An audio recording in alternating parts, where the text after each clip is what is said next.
are these tables? No.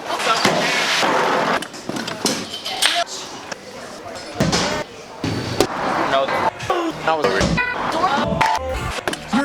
You don't have to say it's my depression. What we're gonna do is we're gonna give that to him with all of our heart. And when I get weak, my friends are gonna hold me up. When I'm afraid, when I'm not strong, it's not my anxiety, it's a battle that I'm facing that I'm gonna give to God, right? It's not my sickness, it's my community's sickness. It's everybody's. I'm in this together. Come on, Block Church. It's gonna take all of us to revive our city. It's gonna take all of us to get rid of this drug epidemic. It's gonna take all of us to raise some things that are dead back to life. It's gonna take all of us. I need you, and you need me. And what the enemy meant for evil, God is gonna turn it for. Washington State and Snohomish Health District officials announced the first U.S. case of a 2019 novel coronavirus. President Trump is set to ban foreign nationals who pose a transmission risk from entering the country. The number of infections on the Diamond Princess cruise ship has doubled. Health officials in Washington State confirm a patient has died from the infection. Here's what we know about New York City patient. It wasn't a question of if, but when. The U.S. does not have enough coronavirus test kits. It's a virus, like the flu. COVID-19 can be characterized as a pandemic. We will be suspending all travel from Europe. Customers have been snapping up everything in sight. The family of the victim, 26-year-old Breonna Taylor, shot in an officer-involved shooting on Friday morning, is speaking out. My administration is recommending that all Americans avoid gathering in groups of more than 10 people. Direct all individuals to shelter at their place of residence. Long line.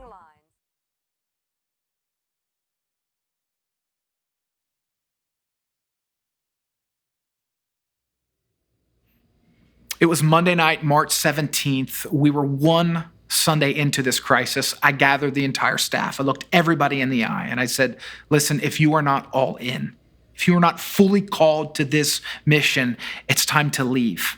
Because what we're about to go through is going to be so challenging and unique and at times painful. We need to stick together. If you are not all the way in, it's time to get all the way out. And this is the story of the most unforgettable 6 year at the Block Church.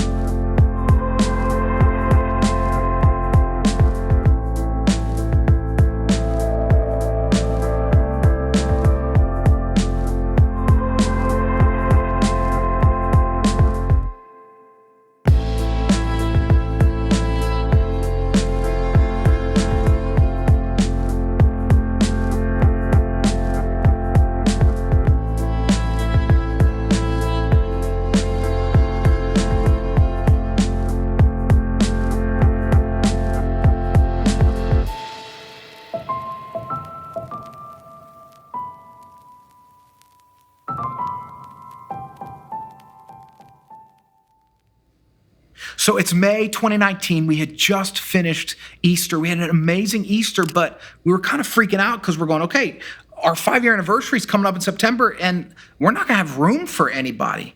So Live Nation came to mind. We did our second Easter there at the Fillmore, and then we did our 3-year anniversary at the TLA, and it was incredible. So we're going, we might as well ask, what are we gonna do? But the problem is we didn't have budget for it. We didn't plan for it. How are we gonna afford this? So I'm going in and negotiate, and I'm ready to ask for the world. I'm ready to ask for them to give us the building in Jesus' name. Like I'll eat the sandwich off the lady's plate. I'll beg. I'll do whatever. We needed a God intervention, and like he always does, he came through. We got a great deal. And so then the planning began. And we didn't want to just do some event that was, hey, happy 5 years. We wanted to be an event for our city. So I call Amber and Steven, Amber, our creative director, Steven, our production director, who was 1 month into his job. Hey, Steven, 1 month in, you're going to do the Fillmore. It was just kind of our vibe around here, trial by fire, jump in the deep end, God will help you or a shark will eat you, like whatever. So here we go. And Amber keeps having this concept. I just keep seeing mannequins and art installations. And I'm like, okay, what's that mean? But then I just got this concept, this word, this line, let our humanity reveal or behold his majesty. And just kept staying in my mind, And then I'm like, this is a song. Let's write a record, let's create a music that would go along with this moment. And so, of course, it's May, and we've got to hurry up and pull all this off by September, but that's just kind of what we do. We like when the pressure's on. And so we come up with this concept, humanity, majesty. The day's going to be human. And so we roll up to the Fillmore, and it just turns into this beautiful symphony of music and of creativity. And when you walked in, there was mannequins, a live mannequin, and there was all these beautiful signs and great music and all original music. And we just wanted it to be an experience for our city. And as so many people came, we filled the Fillmore twice, and so many people gave their life to Christ that day. And we released Humanity, Majesty, and I tell you, it was just way beyond our wildest dreams and expectations, and it really kicked off the greatest fall we ever had.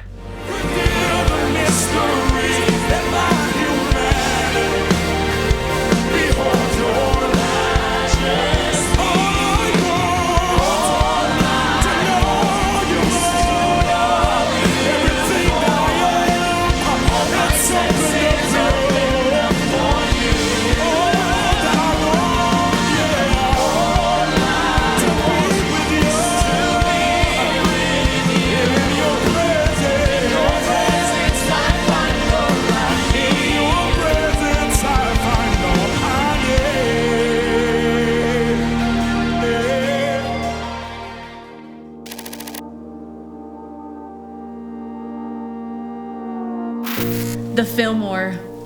We celebrated our 5th year anniversary that day. It was definitely one of my favorite things. And I think for me that day, you always show up to an event just hoping that someone will be at the gate to let you in with all of our volunteers, all of our carts and all of our trucks full of things. It's like, please, someone be at the gate to let us in when we arrive. So funny. Man, when I think about the Fillmore, all I think about is cupcakes. There's mini cupcakes, cupcake charts. How are we gonna get the cupcakes? And we got 1,800 people coming, and we're like, we have to give the 2 of you. We have to give every single person a cupcake. And I did not want to do the cupcakes. Some people were not a fan of the cupcake idea. Big fights over the cupcakes, and it was just such a special day. I think about all the work that we put into it, and just from my perspective of leading worship on the stage, and Pastor Joey does the salvation call, and I will never get over the visual of seeing all those hands going up to receive salvation. Just remind us why we work so hard, why we do all that we do. It's amazing to go from that sort of just spiritual high, okay, all this work is worth it. And then we had the live DJ. So everybody went out into the lobby, remember? And they were just dancing forever. I was like, we've been here since 4:30, you guys. Yeah. Guys, I just think that moment was unforgettable.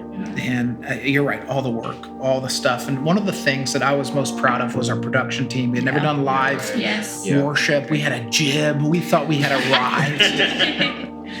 But I mean, just the idea that we took another step of faith. I didn't want to do this had we not had 2 services and saw the place full. And it just seems like it's the story of our church, of God filling the seats, filling the altars, people coming to Christ. I'm glad we took the risk, because that's really what our value is, right? It's if there's no risk, there's no faith, and God comes through every time. But do you all remember Block Girl Party? No.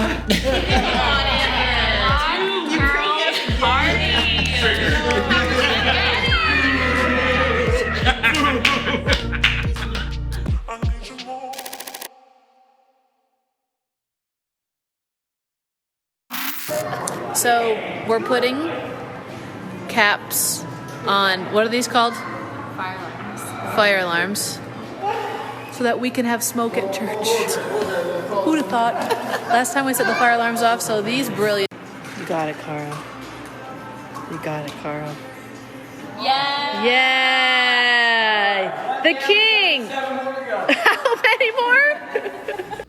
Welcome to Block Girl Party. Xavier, it is so good to see you do something.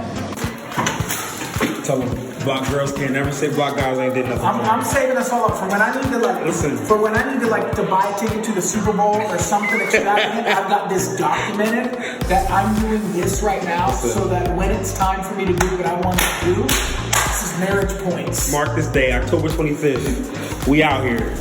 I came just as a guest to enjoy, all that was happening, the balloons, the lights, and somehow, not only did I get it swooped in to help with the beautiful balloon display, but somehow, at the end of the night, in my, velour jacket, I end up sweeping up the mounds of confetti that probably is still there to this day, so. It was not that bad. I mean, maybe the confetti was. We were there until 2 a.m. cleaning up, but even while we were doing that, we knew this is gonna be an event that we talk about for years to come. I mean, it was an answer to prayer for us to do Block Girl Party in October.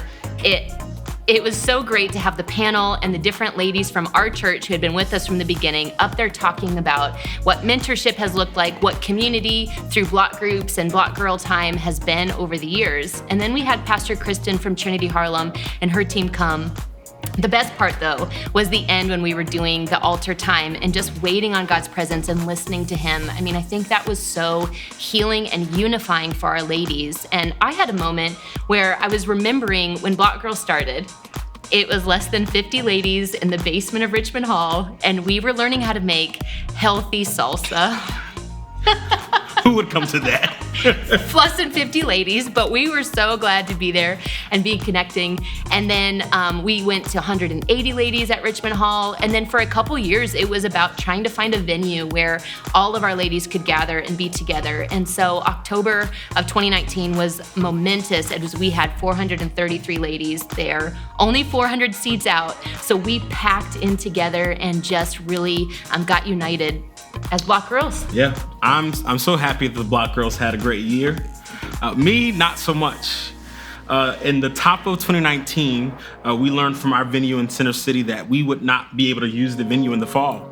And so every Thursday, Pastor Joey and I, we would go out searching for a venue, and we coined the phrase "Pound the Pavement Thursday." Because every Thursday, we were in every building you could think of in Center City. We were in, senior citizen homes and bar mitzvah halls and schools, anything that had an address, we were there. Derek, catching me on video. My destiny is on the way. Let me tell the world, when you're venue shopping, if you don't quote scripture, other words might come out of your mouth.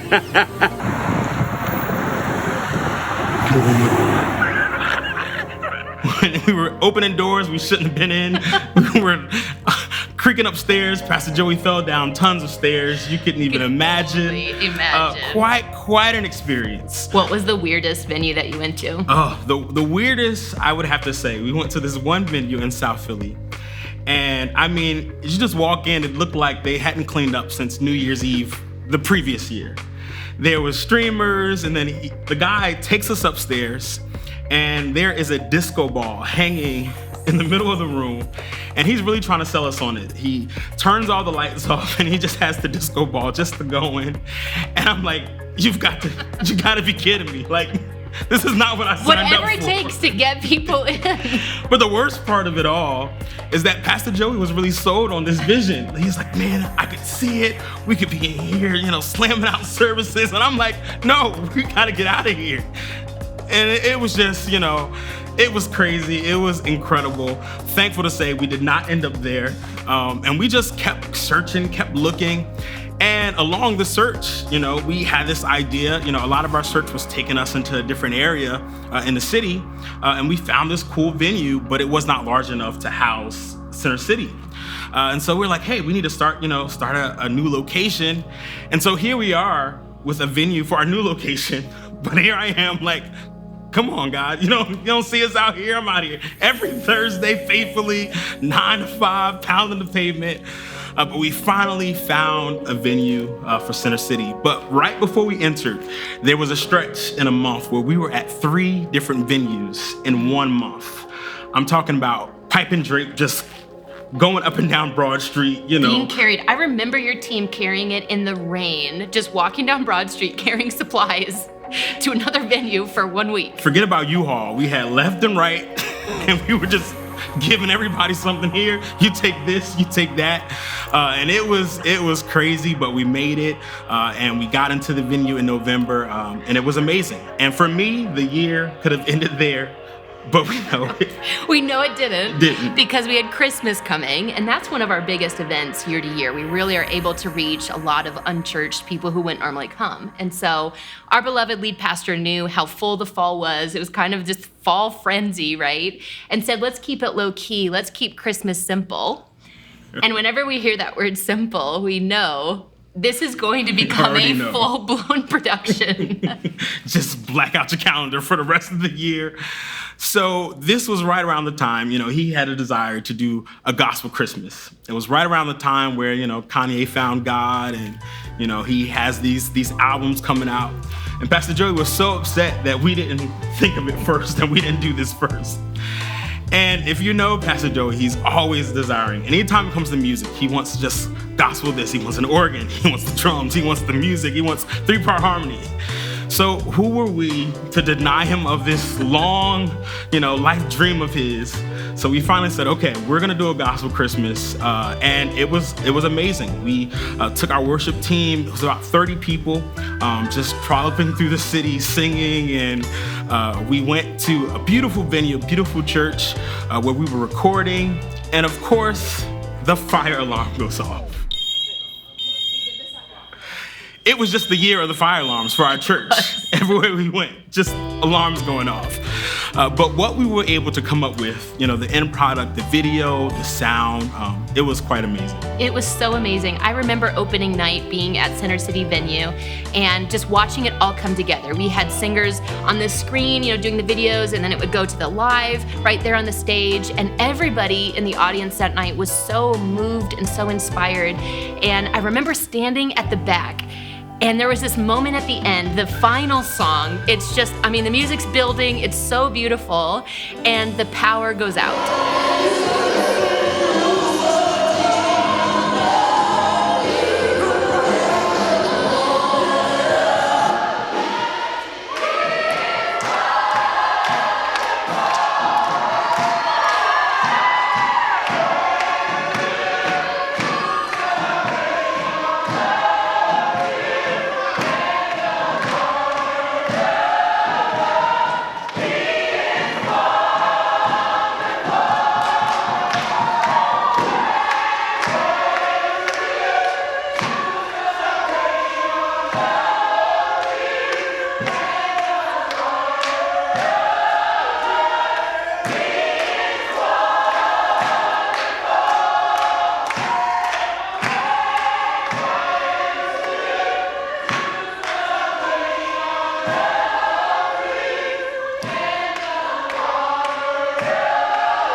And it was amazing because we didn't miss a beat. People just kept singing and hanging with that moment, and it moved all of us. And I remember doing the production then at Northeast and Port Richmond, and just seeing how many people gave their life to Christ and were impacted by the music and what Christmas is really about. And I heard from so many people that this was their favorite Christmas production we've ever done. Little did we know what 2020 had in store for us.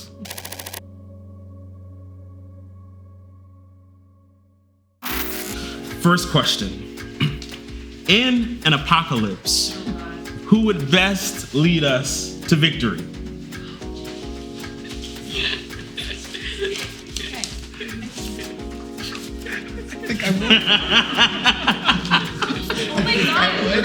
Great answers. Look around. Okay. We got some Pastor Joey, some Pastor Grace, some Pastor Lauren, Xavier. Wow, a lot of faith there, a lot of trust. I didn't realize my wife was an option here.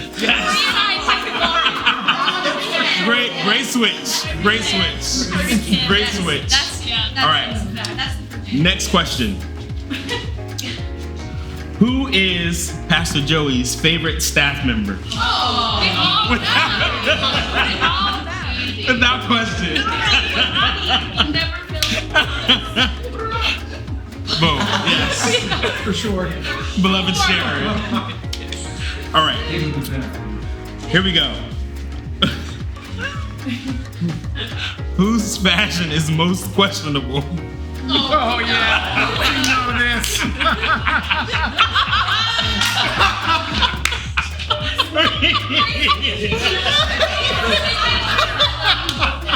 This Lauren's really trying to be a great friend here.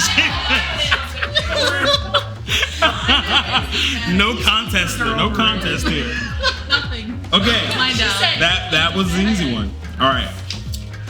Who's the most notorious for breaking the rules? Whoa. Real easy here. I feel like Joey himself. I agree. Makes the rules, breaks them. I agree. Okay, we're going to move on. I don't like those answers. Move on. Okay. Who is the most dramatic? I mean, for sure. Without question.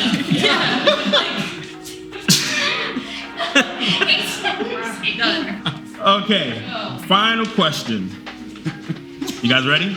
Yep. Make sure you answer this correctly. I don't even have to look at my phone. Who has the worst singing voice? You mean best? The loyal fiance.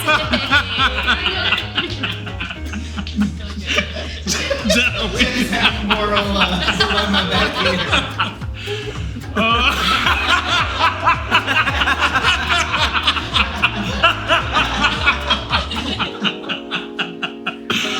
Oh man, good job, guys.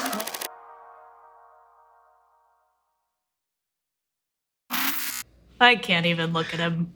I mean, just every year we go on a staff retreat, which tends to be one of the best, greatest things for our staff. We just have the best time. We always go right after our anniversary. Right after our anniversary, we're all usually coming down off the high. Big celebrations, big events, big fun things we get to do, and then we go to staff retreat. I love staff retreat because I'm so rested and relaxed. I hear from God. It's just it's my favorite. You feel relaxed there? I do. That's great because I don't. I usually come out of staff retreat with the most stress. Why? Well, because I then get to take all of the ideas that you and our very opinionated creative staff and people who are not on the creative staff who have opinions about things.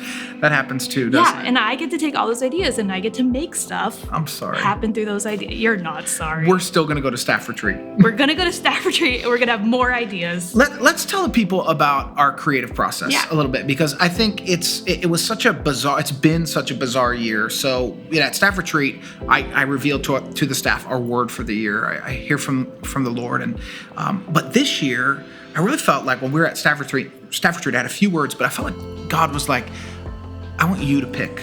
It was very weird. It was really powerful. It was powerful. We prayed, and then collectively we all came to the conclusion that health was going to be our word for 2020. And we felt like God just saying, what you pick, I will bless. And isn't it ironic? Very ironic considering where we're at these days. So there's so many things happen at staff retreat because we're planning the year. I mean, we go quarter by quarter. Yep. And so we're planning it, and then January's going to come, and we're going to reveal health and the word of the year, and then it was very interesting because we were also having challenges. I felt like at staff retreat.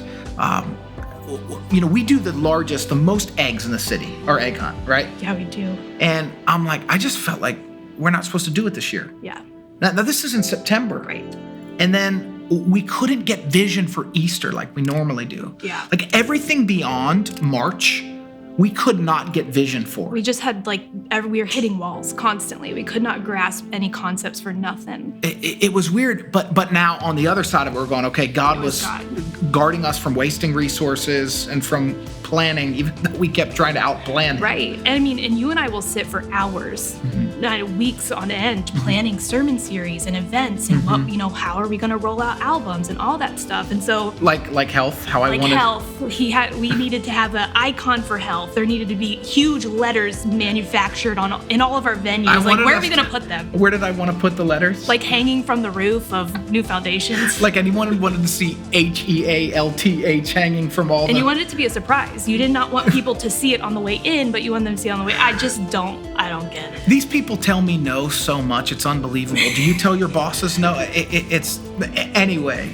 But look, I think what you guys accomplished collectively under your leadership during the quarantine time, we had to turn Richmond Hall, which is not our venue, you had to turn it into a TV studio. And every week between you and Stephen and all the different people, I mean, you're building sheets and papers and walls where we had none. Walls make where we our had own none. walls. Come on, somebody. Yeah, That'll preach. We can do it. What was some of your favorite creative moments during kind of the pandemic time? Man, I think just watching those paper walls go up, like we had a crew that knew exactly how to do it every single time.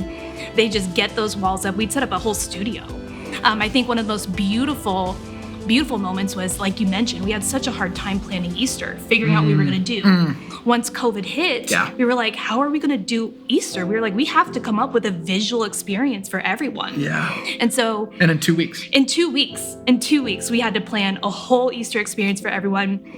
And we did it. Yep. And it turned out beautiful. We had almost 15,000 people view Easter. Yeah. Tons of people gave their life to Christ. Yeah. And the craziest thing is, at Staff Retreat, we wrote a song. Correct. And I did not write the song. You did not. You were not part of that. But we wrote the song, and we're like, what are we going to do with this song?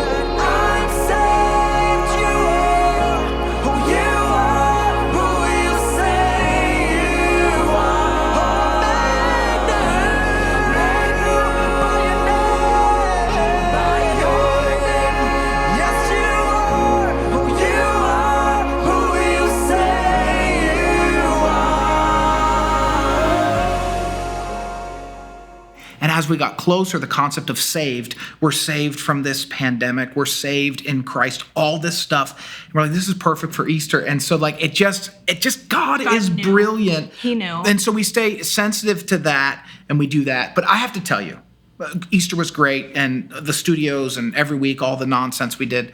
But I thought what you guys did, this is kind of makes me mad. I'm a little salty about it. But what you guys did with Block Girl Talk. Yeah. I was annoyed because we had 6,000 pictures on Instagram. Our poor men are just so in need of photography. So bitter. But what you guys did with Block Girl Talk. It was really beautiful. Yeah. I mean, it kind of started out with us going, we need an idea to bring our ladies together. How are we going to do that online? Mm-hmm. And then we just kind of were like, let's just have a talk show. Mm-hmm. Like, ladies like to watch talk shows, we can do it. And we kind of just set those pink paper walls back up and really were able to set a beautiful experience for women to interact with the show and also like be able to hear from God, be able to pray with each other, like just being able to set an experience for somebody where women can like get saved and also feel like they're in community through a screen. It's just amazing. It was an incredibly creative time. Yeah. And I think to boil it down, this is the way we think. There is no problem that can't be solved. Correct. There is no obstacle that we cannot climb over. Yeah. If we want it, we can make it happen. We make no excuses. We don't own any buildings. We don't have office space. We don't have a production studio, but we're going to find a way. We always will find a way. I appreciate that about you. And honestly, I think it's the way that we have to make things work in this unforgettable season. Totally.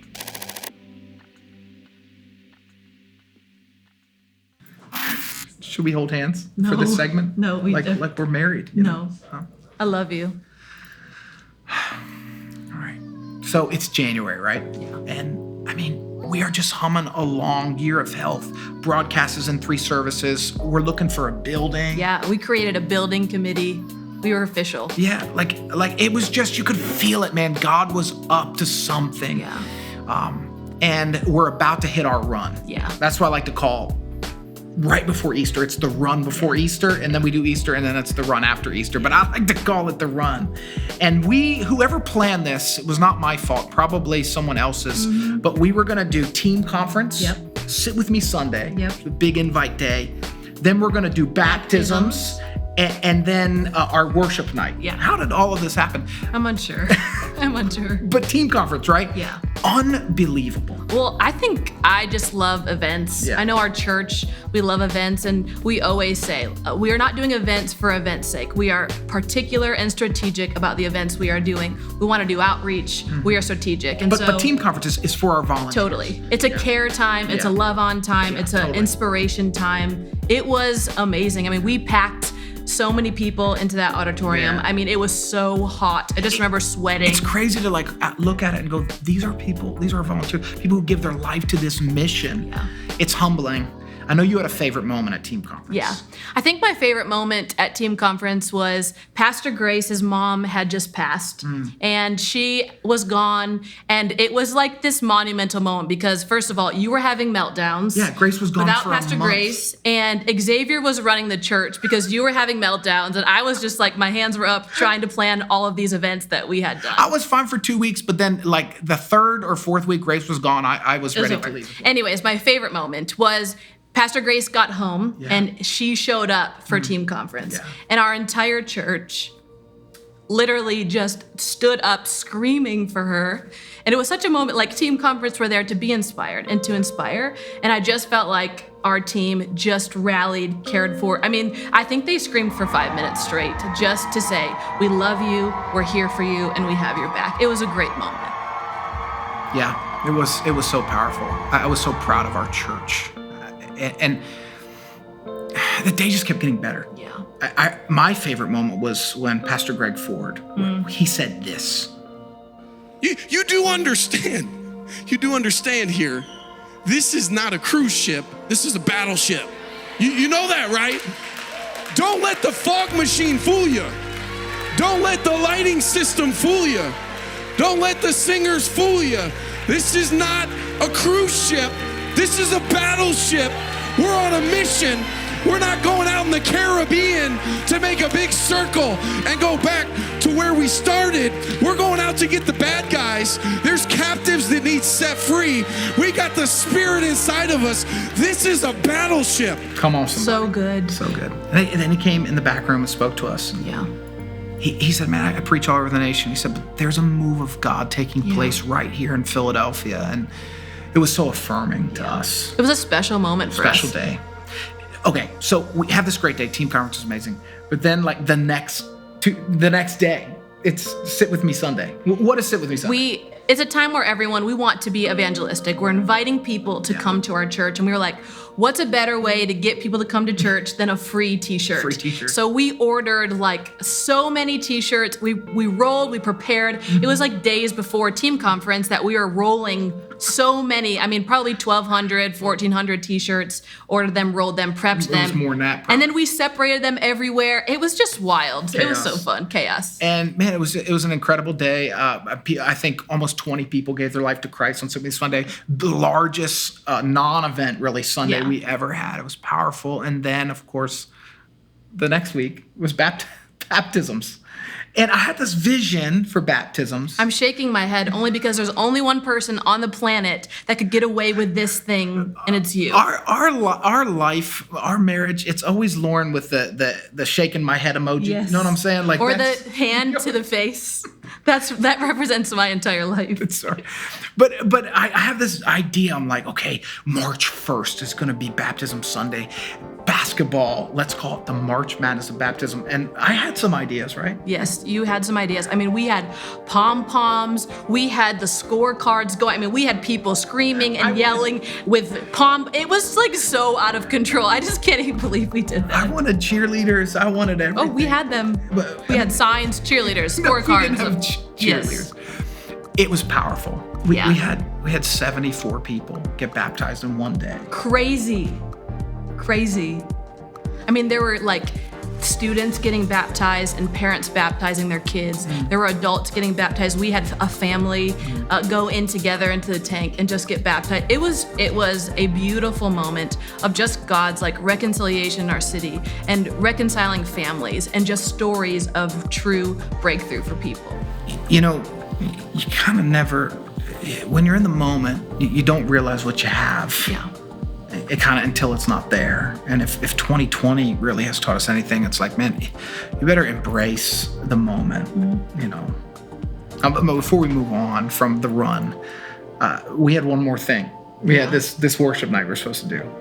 This was your baby. Yes. This was your stress. Yeah.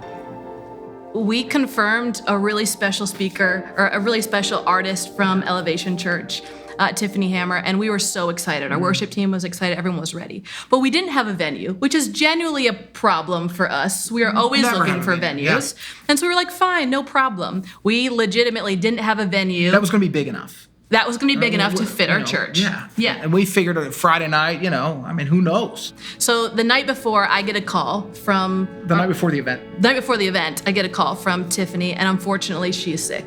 She can't come. And she can't come. And I swear, Joey, I must have sweat out of every pore that I had that day.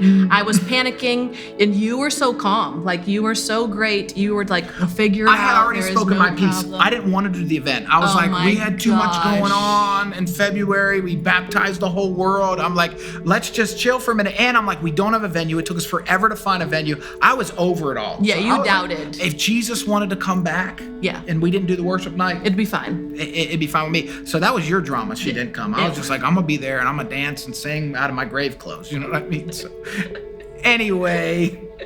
The night was amazing. I got to give it to you. It was a great night. I'm so glad we forged ahead and we did. It was so powerful. I'm so thankful. And interestingly enough, and God is so good, we needed all of that footage for the quarantine time that we end up using some of the footage. That was the last event that we did at church. We had one more Sunday after that. And little did we know that would be the last time we'd meet for the foreseeable future. We begin with breaking news about the coronavirus. The deadliest 24 hours yet. New York alone with 731 deaths in a single day. The spread of COVID-19 coronavirus cases throughout the Commonwealth of Pennsylvania has forced stay-at-home orders for 4 more counties in the state. Mayor Jim Kenney announced today that a stay-at-home order will go into effect for the city of Philadelphia tomorrow morning. Now to new reports of a controversial police stop that ended in a death, all caught on tape. A disturbing video shows the man pleading that he can't breathe as a white officer was kneeling on his neck during the arrest and kept it there for several minutes even after the man stopped moving. Tonight, cries of Black Lives Matter and Hands Up, Don't Shoot. Hands up, don't shoot! Echoing from coast to coast. This is just some of the graffiti sprayed all around this area today after very tense situation between officers and protesters as fire crews, in the meantime, try to put out these... Man, I thought I was going to lose you in June.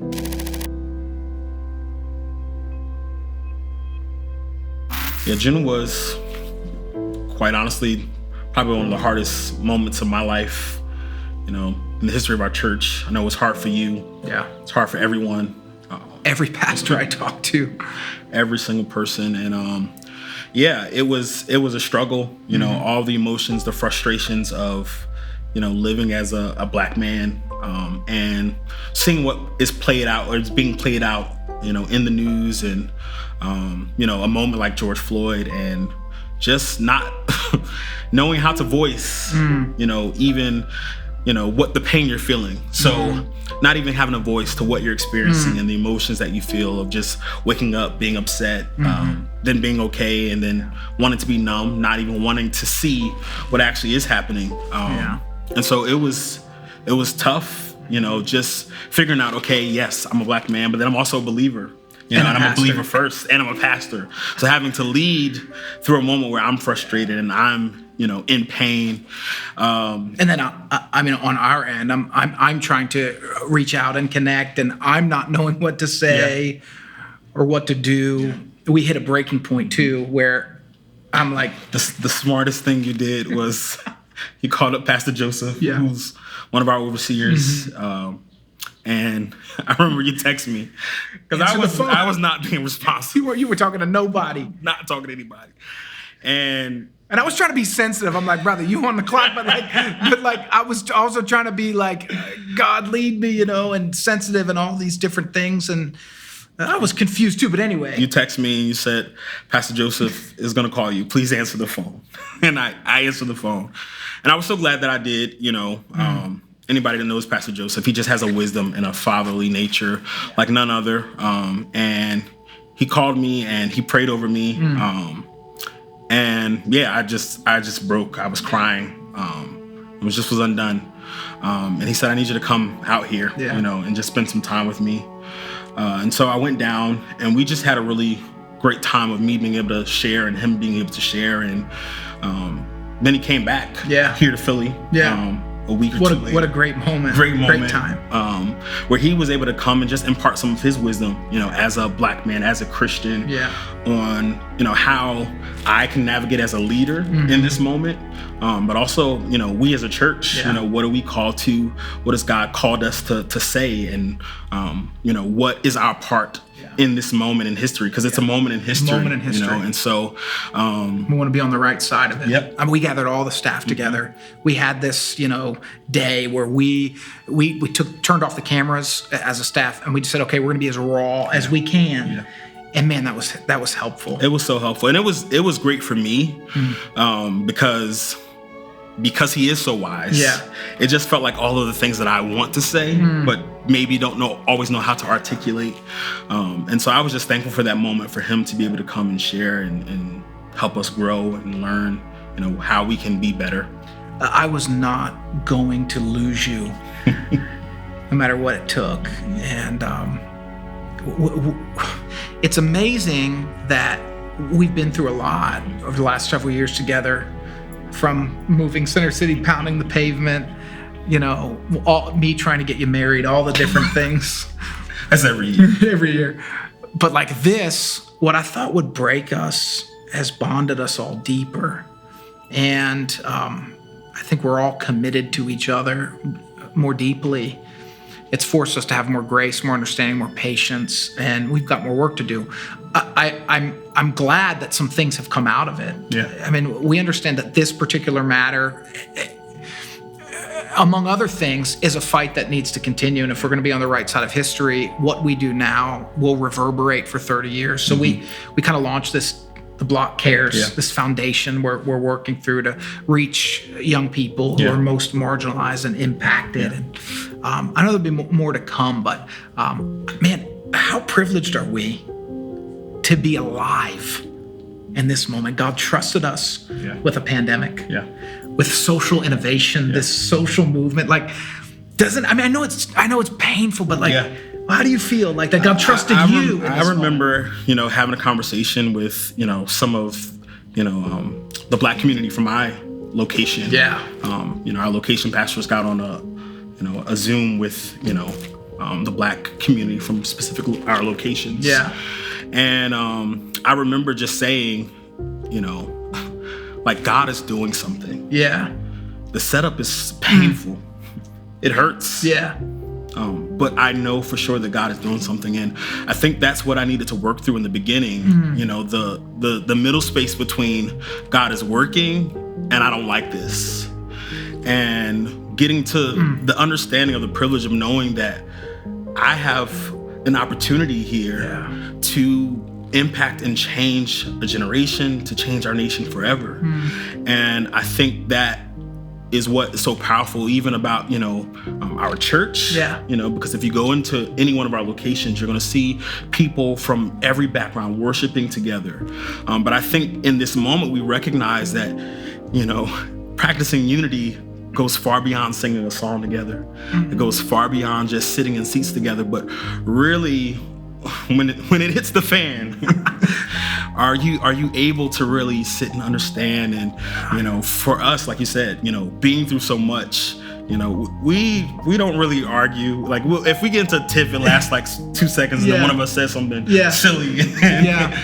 But us having to come to this point of understanding and learning and growing through this moment, it was just remarkable. And the fact that through it all, we're still here, you know, and I believe the best is yet to come for us as a church, as a community, even as a nation. Yeah. Besides Pastor Joseph coming and all of that, was there any other moments that really, I guess, spoke to you over this unforgettable 6 year of ministry? Man, we started a needs bank. Yes. At our Port Richmond location at the venue. And that just blows my mind, the fact that we were able to start a needs bank. How did that happen? I still don't know, I have any clue. I just remember coming into meetings. And I'm just thinking about our staff meeting where I was like, if you're not all in, get out, you know, whatever. And then the next day I was like, because we're gonna thrive, you know, like I'm like, we're gonna thrive in the season. And then I said, it's coming to me now. I said, what you do today, you know, you might not do tomorrow, you know, you might be, if you're a worship pastor, you might be the kids pastor tomorrow. I don't know, I was out of my mind nuts. And then Maria just was like, fine, I'm gonna save the world. That's kind of what happened. Man, for as hard and as challenging as this season has been, I'm grateful for it. And somehow, some way, God has done so much more than we could have ever asked or imagined. So I don't know about you, I'm ready to keep going. What do you think? You got anything left in you? Give me a lifetime of Uber. Let's do it. Come on, man, let's go. Year 7, let's go.